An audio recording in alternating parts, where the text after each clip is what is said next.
அவனுடைய எல்லா ஜாயின்ஸும் அந்த முட்டு எல்லாமே வந்து அவனுக்கு ரொம்ப பெருசாக வீங்க ஆரம்பிச்சிருச்சு. வலிக்குன்னு நான் சொல்ல ஆரம்பித்தேன். மாடிப்படி ஏறும்போது வலிக்க ஆரம்பிச்சிச்சு. ரெஸ்ட் ரூம் போக முடியாது. கொஞ்சம் வலி இருந்துக்கிட்டே இருந்தேன். ஓடினா கொள்ள வலி. ஜெனட்டிக் டிஸார்டர் அது அப்படின்னு சொன்னால், அப்போ நான் டாக்டர்கிட்ட கேட்டேன், சார் இது ஒன்றுமே செய்ய முடியாதா, என் பையன் பழைய மாதிரி நடக்கவே முடியாதா அப்படின்னு கேட்டேன். அப்போ டாக்டர் சொன்னார், நீ அமெரிக்காவுக்கே உன் பையனை கூட்டிகிட்டு போனாலும் உன் பையனால் பழைய மாதிரி நடக்கவே முடியாது அப்படின்னு சொன்னார். என் கண் முன்னாடி வந்துட்டு ஒரு பொம்மையை எடுத்து வச்சுட்டு ஒரு கீ மாதிரி அந்த சாவியை திருகிட்டு உங்கள் பையன் இது மாதிரி தான் அதை ஓட விட்டுட்டு இது மாதிரி கீ கொடுத்தா ஓடுவான், இல்லைன்னா அவன் பாட்டு ஒரு முக்கில் தான் இருப்பான். அது வரைக்கும் அவன் தான் ஃபுல்லாக படுத்த படுக்கவே ஆகிட்டான்.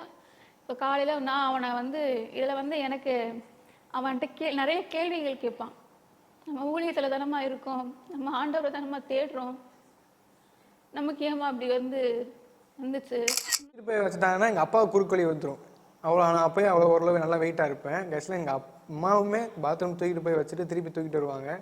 இப்போ எங்கள் அம்மாவுமே கஷ்டப்பட்டு தான் என்னை ஹேண்டில் பண்ணி கொண்டு போகக்குள்ள இது பண்ணாங்க. ரொம்ப சிரமப்பட்டாங்க. கூப்பிட்டு யோகன் அப்படின்னு கூப்பிட்டா கூட கண்ணீர் வரும். அவனுக்கு கண்ணீர் மட்டும்தான் ஓடும்.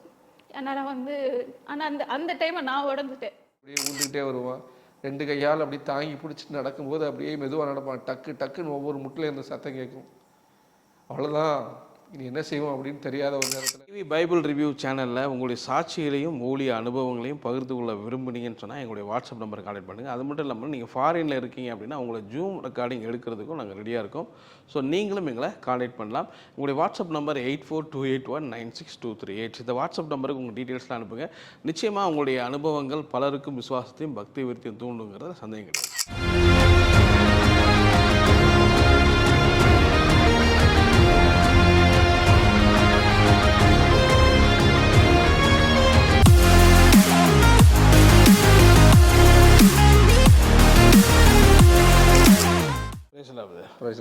ஓகே, சொல்லுங்கள். உங்களுக்கு நடந்த கர்த்தர் உங்களுக்கு பண்ண மிராக்கில், உங்கள் பையனுக்கு பண்ண மிராக்கில் சொல்லுங்கள். என்னோடய பேர் இன்னாசி, என்னுடைய பையன் பேர் யோகன். அவன் வந்து 2008 பிறந்தான். அவனுடைய 2019 வருஷம், அதாவது அவனுடைய 11வது வயதில் திடீர்னு அவனுக்கு ஒரு நாள் அவனுடைய எல்லா ஜாயின்ஸும் அந்த முட்டு எல்லாமே வந்து அவனுக்கு ரொம்ப பெருசாக வீங்க ஆரம்பிச்சிருச்சு. வலிக்குன்னு நான் சொல்ல ஆரம்பித்தேன். மாடிப்படி ஏறும்போது வலிக்க ஆரம்பிச்சிச்சு. ரெஸ்ட் ரூம் போக முடியாது. கொஞ்சம் வலி இருந்துக்கிட்டே இருந்தேன். ஓடினா கொள்ள வலி இருந்துக்கிட்டே இருந்துச்சு. நான் சொன்னேன், அம்மா வலிக்குதுமான்னு சொன்னேன். நான் எப்போயுமே லீவ் போகிறதுக்காண்டி நான் ஏதாவது ஐடியா தேடிட்டே இருப்பேன். அதோட எங்கள் அம்மா என்ன நினச்சிட்டாங்கன்னா, சரி இவன் கட்டையை போடுறதுக்கு தான் பிளான் பண்ணுறான் போலன்னு நினச்சிட்டு எவ்வளோ வலின்னு சொன்னாலும் ஸ்கூலுக்கு போகணுன்னு சொல்லி அடித்து பற்றியாக வேண்டிய நானும் போயிடுவேன். போனால் ஒரு குறிப்பிட்ட வாரத்திலேயே எனக்கு சுத்தமாக மாடிப்படி எதுவுமே ஏற முடியல. யார்கிட்டயா பேக்கை கொண்டு வர ஹெல்ப் கேட்டு தான் ஏறி போகக்குள்ளே இருந்தேன். இல்லைன்னா அந்த கீழே அந்த ரயில் அந்த பிடிக்கிற அந்த இதை பிடிச்சி கொஞ்சம் ஏறி போவேன். கொஞ்ச நாள் சுத்தமாக போனால் சுத்தமாக என்னால் ஏறவே முடியலை. அதோட சரி பிள்ளைக்கு ஏதோ உடம்பு சொல்லியாக்குன்னு சொல்லிட்டு அம்மா அப்பா வந்துட்டு அதுக்கப்புறம் பெட் ரெஸ்ட் எடுக்க வச்சு அதுக்கப்புறம் ஆஸ்பத்திரிலாம் கூட்டு போய் காமிச்சாங்க. உட்காந்தே தான் ஊந்தே தான் போவான். வெளியே போகிறனால வெளியே நடக்கிறதோ விளையாடுறதோ நல்லா விளையாண்டுருந்த புள்ள நல்லா ஓடி ஆடி சும்மா துருன்னு இருக்கிறப்பல திடீர்னு நடக்க முடியாமல் போனது உண்மையாகவே என்னால் தாங்கவே முடியலை. அதோட சரி என்னன்னு பார்ப்போம், மருத்துவ ரீதியாக என்ன செய்யலாம் அப்படின்ட்டு எலும்பு டாக்டர்கிட்ட காமிக்கிறோம். கூப்பிட்டு போகிறாங்க. அவனை தூக்கிட்டு தான் போவான். நல்லா உடம்பாக இருப்பான். இப்போ தூக்கிட்டு பிள்ளைய தோளில் தூக்கி போட்டுட்டு எலும்பு டாக்டர்கிட்ட காமிக்கணும். ஒரு டாக்டர் சொன்னாங்க, முட்டை ஒரு எலும்பு என்னமோ நீட்டிகிட்டு இருக்குது, அதனால் பிள்ளைய நடக்க முடியாமல் இருக்கலாம், மாத்திரை மருந்து போட்டால் சரியாயிடும் அப்படின்ட்டு. நாங்கள் அதுக்கு கண்டினியூ பண்ணோம். மாத்திரை போட்டோம். ஆனால் அவனுக்கு அந்த வலி அதிகமாகுதே தவிர அவனால் நடக்க முடியலை. அந்த வலி அவனால் தாங்க முடியல. அவனால் அந்த இடத்த தொடவே முடியாது. தெரியாமல் யாராவது யதார்த்தமாக நடந்து போகும்போது தட்டிட்டா புள்ள வலியில் அப்படியே துடிக்க ஆரம்பிச்சிடுவான். பார்க்கும்போதே மனசுலாம் ரொம்ப கஷ்டமாக இருக்கும். நிறையா ஹாஸ்பிட்டல் கூப்பிட்டு போய் வைத்தியம் பார்த்தோம், என்னென்னமோ செஞ்சோம். அப்புறம் சிலர் சொன்ன மாதிரி அந்த கை வைத்தியம் எவ்வளோ சொல்லுவாங்க இல்லையா, அந்த சுடுதண்ணி வச்சு ஊற்றுறது, அதில் சில மூலிகைகளை கலந்து ஊற்றுறது, என்னென்னமோ செஞ்சு பார்த்தோம். வலி கேட்கல. அவனை தூக்கிட்டு போய் தான் உட்கார வைக்கணும், தூக்கிட்டு போய் தான் எல்லாம் பண்ணணும். எந்த ஜாயின்ஸ் அசைச்சாலும் அவனுக்கு வலி தாங்கவே முடியாது, எந்திரிச்சு நிற்க முடியாது. ரொம்ப கஷ்டப்பட்டான் பிள்ளை. இந்த சூழ்நிலையில் கொஞ்சம் மெடிசன் பார்த்ததுக்கப்புறம் ஓரளவு கொஞ்சம் பரவாயில்லாமல் இருந்தாலும் வருஷம் மழை காலங்களும் பனி காலங்களும் வரும்போது அவனால் சுத்தமாக நடக்கவே முடியாது. அந்த வலியோட தான் கொஞ்சம் ஸ்ட்ரகிள் பண்ணி தான் ஒரு 2-3 வருஷம் அப்படி போச்சு. திடீர்னு அவனுடைய 14வது வயசில் 2022 அந்த வியாதியினுடைய பிரச்சனை ரொம்ப உக்கிரகமாயிருச்சு. ஸ்கேன், எம்ஆர்ஐ ஸ்கேன் எல்லாம் எடுத்து பார்க்கும்போது 0 நெகட்டிவ் ஸ்பான்குலோ ஆர்த்ரோட்டிஸ் அப்படின்னு சொல்லி, அதாவது மரபணு நோய், அவனுக்கு வந்து ஜெனட்டிக் டிஸார்டர் அது அப்படின்னு சொன்னால். அப்போ நான் டாக்டர்கிட்ட கேட்டேன், சார் இது ஒன்றுமே செய்ய முடியாதா, என் பையன் பழைய மாதிரி நடக்கவே முடியாதா அப்படின்னு கேட்டேன். அப்போ டாக்டர் சொன்னார், நீ அமெரிக்காவுக்கே உன் பையனை கூட்டிகிட்டு போனாலும் உன் பையனால் பழைய மாதிரி நடக்கவே முடியாது அப்படின்னு சொன்னார். நீ எந்த தேசத்துக்கு கூப்பிட்டு போனாலும் உன் பையன் பழைய மாதிரி நடக்கிறதுக்கான வாய்ப்பு எதுவுமே இல்லை அப்படின்னு டாக்டர் சொன்னார். டாக்டர் சொன்னாங்க, எனக்கு என் கண் முன்னாடி வந்துட்டு ஒரு பொம்மையை எடுத்து வச்சுட்டு ஒரு கீ மாதிரி அந்த சாவியை திருகிட்டு, உங்கள் பையன் இது மாதிரி தான், அது ஓட விட்டுட்டு இது மாதிரி கீ கொடுத்தா ஓடுவான், இல்லைன்னா அவன் பாட்டு ஒரு முக்கில் தான் இருப்பான், அது வரைக்கும் அவன் ஒரு எதுவுமே யூஸ் ஆக மாட்டான்ற மாதிரி தான் அவங்க சொன்னாங்க. கண் முன்னாடியே சொன்னாங்க. கண் முன்னாடி உட்காந்துருக்கும் போதே நான் உங்கள்கிட்ட ஓப்பனாகவே சொல்கிறேன்னு சொல்லிட்டு சொன்னாங்க அவங்க. உங்களோட வாழ்க்கை இப்படி தான் இருக்கும், நீங்கள் இதில் பழகிக்குங்க. வேறு அது அந்த வார்த்தையை சொன்னோன்னே என்னால் அது தாங்கவே முடியல. ஏன்னா பிள்ளை நல்லா ஓடி விளையாண்ட பிள்ளை திடீர்னு வந்து இப்படி வீட்டில் முடங்கி இருந்தது. அது ரொம்ப எனக்கு கஷ்டமாக இருந்துச்சு. அவனால் வந்து நடக்கவோ படுக்க தான், ஃபுல்லாக படுக்கவே ஆகிட்டான். இப்போ காலையில் நான் அவனை வந்து இதில் வந்து எனக்கு அவன்கிட்ட நிறைய கேள்விகள் கேட்பான். நம்ம ஊழியத்தில் தானம்மா இருக்கோம், நம்ம ஆண்டவரை தானம்மா தேடுறோம், நமக்கு ஏம்மா அப்படி வந்துச்சு இன்னும் கேட்பான். நான் ஒரு கெட்ட வார்த்தை கூட நான் பேசினது இல்லையம்மா. என்னுடைய அழுகையை நான் கண்ட்ரோல் பண்ணிட்டு நீ எந்திரிச்சு நடப்பேன் யோகா, ரொம்ப மோட்டிவேஷனாக அவனை வந்து பேசுவேன். எந்திரிச்சிருவேன், ஏசப்பா உன்னோட கூட இருக்கிறாரு, உன்னை வந்து கண்டிப்பாக எழுந்திருக்கவா, இதை நீ சாட்சியாக சொல்லுவேன்னு அன்றைக்கே சொல்லுவேன், நீ சாட்சியாக நிற்ப யோகா ஏசப்பாவுக்காக அப்படின்னு வந்து அவனோட சொல்லுவேன். ஆனால் அடிக்கடி இந்த கேள்வி கேட்டுக்கிட்டே இருப்பான். ஊழியத்தில் தான் நம்ம இருக்கோம், ஏன் நம்மளுக்கு இந்த நிலைமை ஆண்டவர் அறிவிச்சாரு, எப்படி நீங்கள் கடவுள் இருக்காருன்ற மாதிரிலாம் நான் பேசுவேன். எனக்கு என்ன செய்கிறதுன்னு தெரியலை. ஆண்டவரே, நான் ஏற்கனவே ஊழியத்தில் இருக்கிறேன், வாழ்க்கையில் எவ்வளவோ கஷ்டமான பாதைகளை நான் கடந்து வந்துட்டு இருக்கிறேன், இதில் என் பையனும் இந்த சூழ்நிலை இருக்கான ஆண்டவரேன்னு சொல்லி அவ்வளோ வேதனை வலி, ஒவ்வொரு நாட்களும் கடந்து போகிறதே எவ்வளோ கஷ்டமாக இருந்துச்சு. டாக்டர் சொன்னார், எதுவுமே செய்ய முடியாது, ஒருவேளை மெடிசன் கொடுத்தா ஓரளவு ரெக்கவர் ஆகலாம், இந்த பிரச்சனையோடையே நீங்கள் வாழ்ந்து பழகிடுங்க அப்படின்னு சொன்னார். அப்போ டாக்டர் என்கிட்ட பேசும்போது சொன்னார், ஒரே ஒரு நல்ல விஷயம், இந்த வியாதினால மனுஷன் சாக மாட்டான், ஆனால் நடக்க முடியாது, இந்த வேதனை ஒவ்வொரு பனிக்காலமும் இப்படி தான் இருக்கும், கஷ்டம், ஒன்றுமே செய்ய முடியாது அப்படின்னு சொன்னாங்க. தூக்கமே இருக்காது, சரியான வழியாக இருக்கும். அப்போலாம் உட்காந்து முடிய பிச்சுட்டு அழுகிறது. ஏன்னா தம்பி இருந்தால், தம்பி கொஞ்சம் கைப்புள்ள தான், தம்பி வந்துட்டு அம்மா தம்பியை தூங்க வச்சுருப்பாங்க. அடுத்து கொஞ்ச நேரத்தில் பார்த்தா நான் அழுக ஆரம்பிச்சிருவேன். அதோட அம்மா மாற்றி பார்த்துக்கிட்டு, அப்போ அதெல்லாம் நினைக்கும் போதே அவ்வளோ கஷ்டம், ரொம்ப இதாக இருந்துச்சு. கணவர் வீட்டில் இல்லாத நேரத்தில் நான் தோளில் போட்டுட்டு தூக்க முடியாது, பிள்ளையை தூக்கிட்டு போக முடியாது, ரொம்ப கஷ்டப்படுவேன். ஏன்னா ரொம்ப பிள்ளை வெயிட்டாக இருப்பான். தோளில் தூக்கி நான் தூக்கிக்கிட்டு என்ன செய்வேன்னா பாத்ரூம் போய், ஏன்னா பக்கத்தில் பாத்ரூமே எங்களுக்கு அன்றைக்கி வந்து வீட்டில் எங்களுக்கு பாத்ரூம் வசதியும் கிடையாது, கொஞ்சம் தள்ளி தான் போகணும். எனக்கு ஒரு பக்கம் கர்ப்பப்பை பிரச்சனை, எனக்கு கர்ப்பப்பை புண்ணு, கர்ப்பப்பை பிரச்சனை இருந்துச்சு, எனக்கு ஒரு பக்கம் வயிற்று வலி அது இருந்தது. இருந்தாலும் பிள்ளை கிடக்கும்போது நான் இல்லாத சமயங்கள், அவங்க இல்லாத சமயம் நான் தூக்கிட்டு போய் அவனை வந்து டாய்லெட் கொண்டு போய் விடுறதும். அப்போ வந்துட்டு அப்பா தூக்கிட்டு போகும்போதே அப்பானாலே என்னை தூக்க முடியாது. ஆனால் எங்கள் அம்மா இங்கேருந்து என்னை தூக்கிட்டு போவாங்க, என்னை முதல் வருஷம் தான் தூக்கிட்டு போவாங்க, அவனால் தூக்கவே முடியாது. நான் என்னை தூக்கிட்டு போய் வச்சுட்டாங்கன்னா எங்கள் அப்பா குறுக்கொலி வந்துடும், அவ்வளோ. நான் அப்போயே அவ்வளோ ஓரளவு நல்லா வெயிட்டாக இருப்பேன். கடைசியில் எங்கள் அம்மாவுமே பாத்ரூம் தூக்கிட்டு போய் வச்சுட்டு திருப்பி தூக்கிட்டு வருவாங்க. இப்போ எங்கள் அம்மாவுமே கஷ்டப்பட்டு தான் என்னை ஹேண்டில் பண்ணி கொண்டு போகக்குள்ள இது பண்ணாங்க, ரொம்ப சிரமப்பட்டாங்க. நாளாகும்போது இதனுடைய தீவிரம் ஜாயின்ஸ்லாம் அரெஸ்ட் ஆகிக்கிட்டே வரலாம், அதாவது வயது ஆக ஆக இதனுடைய தீவிரம் கூடிக்கிட்டே வரும் அப்படின்னு சொல்லிட்டாங்க. எனக்கு என்ன ஆச்சரியன்னா, நான் யோசித்தேன், டாக்டர் சொன்னார் மரண பிரச்சனை வராது அப்படின்னாரு, ஒரு நல்ல விஷயம். நான் சொன்னேன், இதுக்கு மனுஷன் உலகத்தில் எப்படி ஆண்டவரை இருக்க முடியும், என் பிள்ளை நடக்க முடியாமல் அல்லது நொண்டி நடக்கிறத அல்லது மற்ற பிள்ளைகளை போல் விளையாட முடியாமல் இருக்கிற ஒரு சூழ்நிலை பார்த்து ஒரு தகப்பனா எப்படி ஆண்டவரே அப்படின்னு நான் யோசித்தேன். ஒரு 14 வயதில் ஓரளவு நல்லா வளர்ந்துட்டான். அப்போ அதே மாதிரி வந்து சுத்தமாக வந்து பேரலைஸ் ஆன மாதிரி ஆயிட்டான். காலையிலாம் சுத்தமாக அந்த இந்த வாயை கூட திறக்க முடியாது. அவனை வந்து நான் கூப்பிட்டு யோகான் அப்படின்னு கூப்பிட்டா கூட கண்ணீர் வரும், அவனுக்கு கண்ணீர் மட்டும்தான் ஓடும். அதனால் வந்து ஆனால் அந்த டைமை நான் உடஞ்சிட்டேன். எனக்கு வந்து அவனுக்கு என்ன சொல்ற, எனக்கு ஆறுதலாகவும் பேச முடியல, வார்த்தையை என்னால் சொல்ல முடியலை. ஆனால் அவன் எனக்கு தைரியம் சொன்னான் அந்த நாள், அம்மா விசுவாசமா இருங்கம்மா அப்படின்ட்டு. இதுக்கிடையில் ஊழியத்தில் நிறைய கஷ்டங்களை சந்திச்சனால நான் ஒரு ஸ்டேஜில் நினச்சேன், எந்த சூழ்நிலையும் நம்முடைய பிள்ளைகளை ஊழியத்துக்கு மட்டும் எல்லாம் செஞ்சிடக்கூடாது, விட்டுறக்கூடாதுன்னு நினச்சேன். அப்போது எனக்கு அந்த நேரத்தில் அந்த ஒரு சின்ன உணர்வு ஒன்று வந்துச்சு. ஓ, இதனால தான் ஒருவேளை இப்படியெல்லாம் ஒரு சூழ்நிலை வருதா அப்படின்னு யோசிச்சுட்டு இருக்கும்போது யதார்த்தமாக நான் ஒரு டாக்டரை பார்க்குறேன். அவர் சொன்னார், இப்படி மதுரையில் ஒரு டாக்டர் இருக்கார், நீங்கள் போய் அவரை போய் பாரு அப்படின்னு சொன்னார். அவர் ரொமட்டாலஜிஸ்ட், ஆர்த்தோ டாக்டர் கிடையாது, அவர் ரொமட்டாலஜிஸ்ட், அவரை போய் பாரு, மூட்டுக்கு நிபுணர் அப்படின்னு சொன்னார். அவர்கிட்ட போனப்போ அவர் சொன்னார், பிளட் டெஸ்ட் நிறையா, அந்த மரபியல் சம்மந்தமான நிறையா பிளட் டெஸ்ட்லாம் பார்த்தாங்க. பார்த்துட்டு அப்புறம் அவர்கிட்ட சொன்னாங்க, அவர் என்கிட்ட சொன்னார், ஒரு இன்ஜெக்ஷன் இருக்குது, மோனோ ஆன்டிபயோட்டிக் தொடையில் போடணும், 15 நாளைக்கு ஒரு இன்ஜெக்ஷன், மாதத்துக்கு 2 இன்ஜெக்ஷன் போடணும்.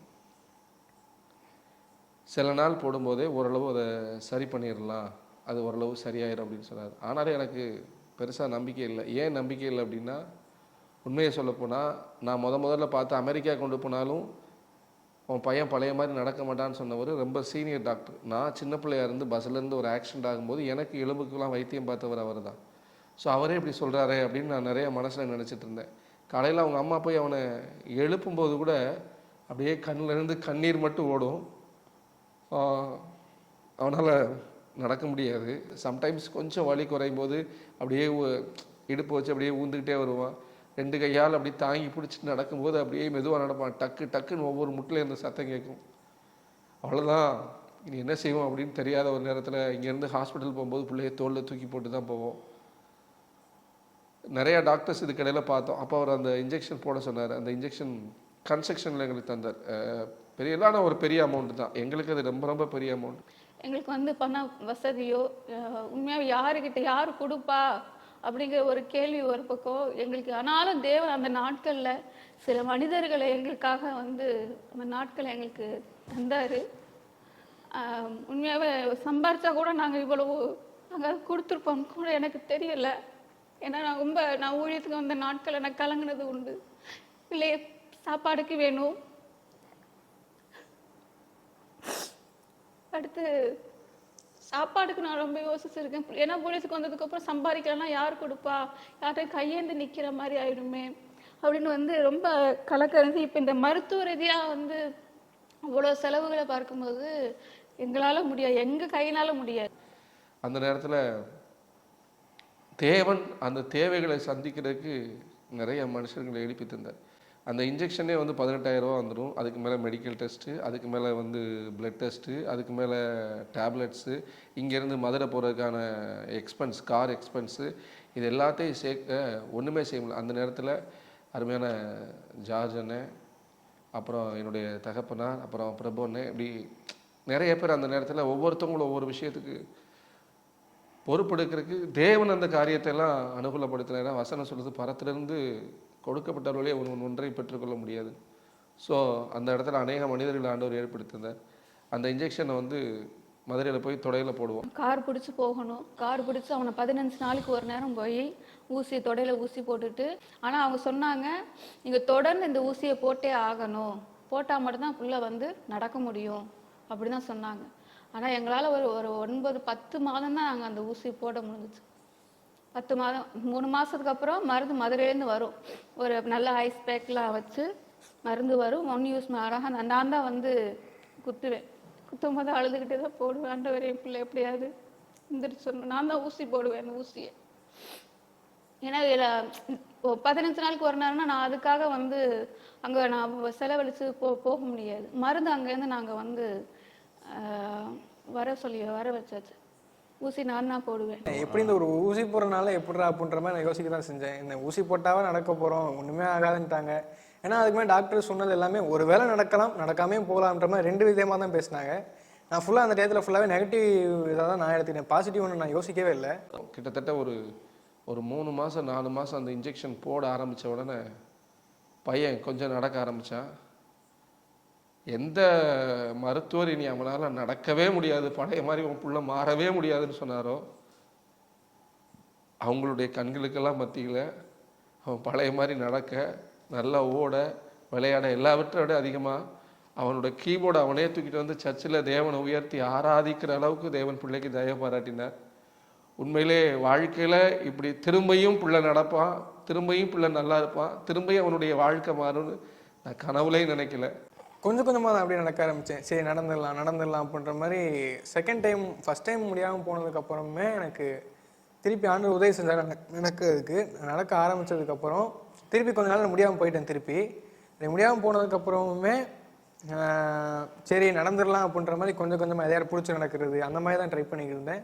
கொஞ்ச நாள் ஆண்டு எனக்கு ஒரு பரிபூர்ண சுகத்தை கொடுத்தார். அந்த நாட்கள்லேயே வந்து கொஞ்சம் அப்புறம் வந்து நடக்க ஆரம்பிச்சிட்டேன். அப்போவே அந்த வலியோடு என்ன செஞ்சானா அந்த கீபோர்டு பழகிறதுக்கு தேவன் ஆண்டவர் உதவி செய்தார். அதான் அந்த பேக்கெல்லாம் நான் அப்பயும் சொல்லுவேன், ஆண்டவர் உடனே சாட்சியாக நிற்க வைப்பார் யோகன். அந்த பேக்கெல்லாம் அவனால் தூக்கிட்டு போக முடியாது. இந்த கீபோர்டு கற்றுக்கொள்ள போகும்போது கிட்டத்தட்ட அங்கே ஒரு மாதம்தான் போயிருப்பாங்க. தூக்கிட்டு நடந்து தான் போகணும். அவனால் நடக்க முடியாது, எனக்கு முட்டு வலிக்குதுமான்னு தான் சொல்லுவான். நானும் விசுவாசத்தோட யோகன் நீ போ, உன்னை ஆண்டவர் வந்து உன்னை ஒரு பெரிய சாட்சியாக நிறுத்துவார் அப்படி அதை மட்டும் நான் வந்து பிள்ளைகிட்ட வந்து சொல்லிக்கிட்டே இருப்பேன்.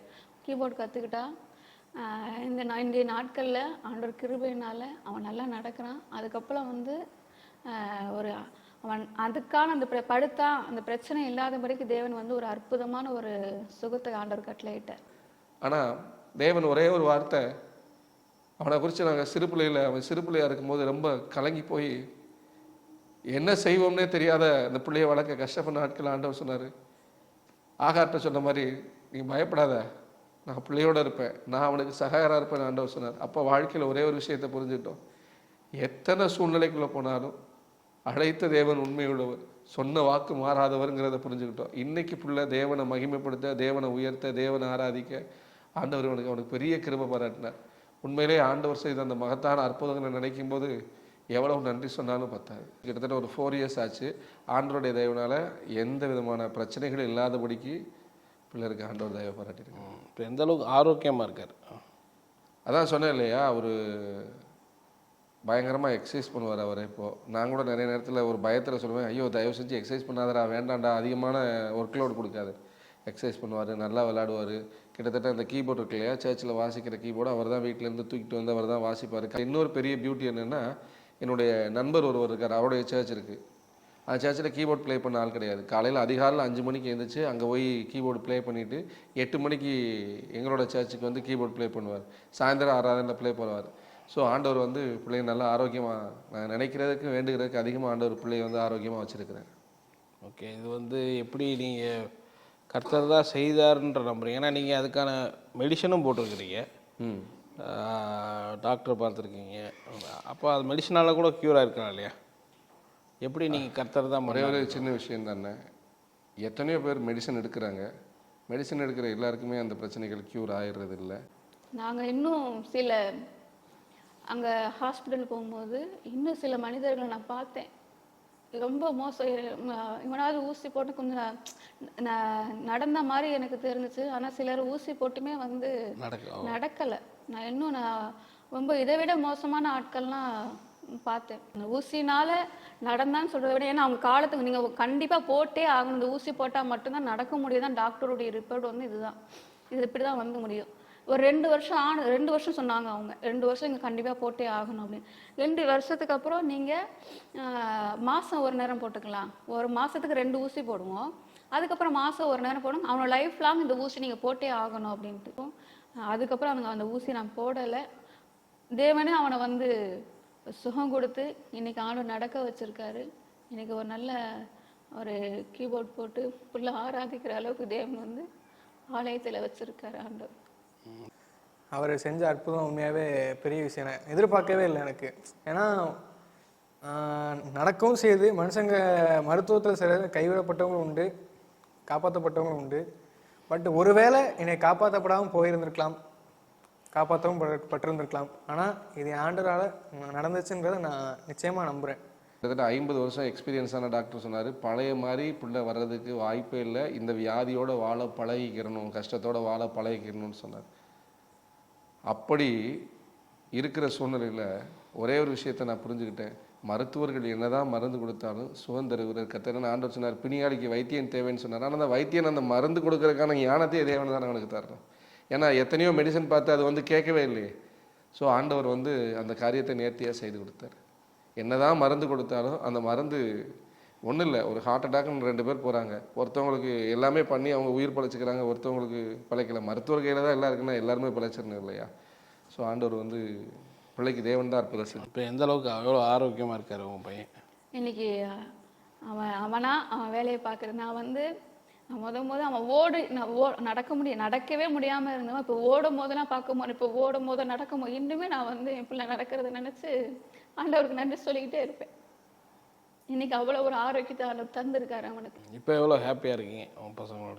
பெரிய ஹாப்பி. ஏன் அப்படின்னா ஒரு சின்ன சிம்பிளாக ஒன்று சொல்கிறேன். இப்போ காலேஜுக்கு பிள்ளை வெளியூரில் சேர்க்கணும்.